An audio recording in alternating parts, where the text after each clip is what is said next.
আসসালামু আলাইকুম, স্বাগত জানাচ্ছি খেলাধুলার আপডেট নিউজ ট্রেন ক্রিকেটে। খুব বেশি দিন নেই বিপিএল 2025 মাঠে গড়ানোর। চলতি মাসের শেষ সপ্তাহে হবে প্ল্যাট ড্রাফটস। মূল আসর মাঠে গড়াবে এই বছরের শেষ দিকে 27শে ডিসেম্বর থেকে, শেষ হবে ফেব্রুয়ারির আগে। কেননা ফেব্রুয়ারিতে পাকিস্তানের মাটিতে হবে চ্যাম্পিয়ন ট্রফি। এবারের আসরে মোট অংশগ্রহণ করবে 60টি দল, যার মধ্যে পুরনো 5 দল, নতুন মালিকানায় 2 দল। প্রথমবারের মতো বিপিএলে দল কিনেছেন চিত্রনায়ক শাকিব খান।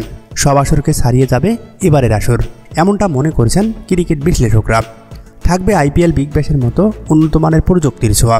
পুরনো জৌলুস ফিরিয়ে আনতে আসর মাতাবেন নামি দামি বিদেশি তারকা ক্রিকেটাররা। যে কোনো বৈশ্বিক টুর্নামেন্টের আকর্ষণের কেন্দ্রবিন্দু থাকে আসরের উদ্বোধনী অনুষ্ঠান। বিপিএলও তার ব্যতিক্রম নয়। বিপিএল 2025 উদ্বোধনী অনুষ্ঠানের চমক দেখাতে পারে আয়োজক কমিটি, যেখানে থাকবে জমকালো চোখ দাঁড়ানো নাচের আয়োজন। সুরের বন্দনায় মাতাবেন দেশি বিদেশি খ্যাতনামা শিল্পীরা। থাকবে আতশবাজি, লেজার লাইটের আলোর ঝলকানি, ট্রফি উন্মোচন। তবে কারা কারা সেখানে পারফর্ম করবেন তা এখনও জানা যায়নি।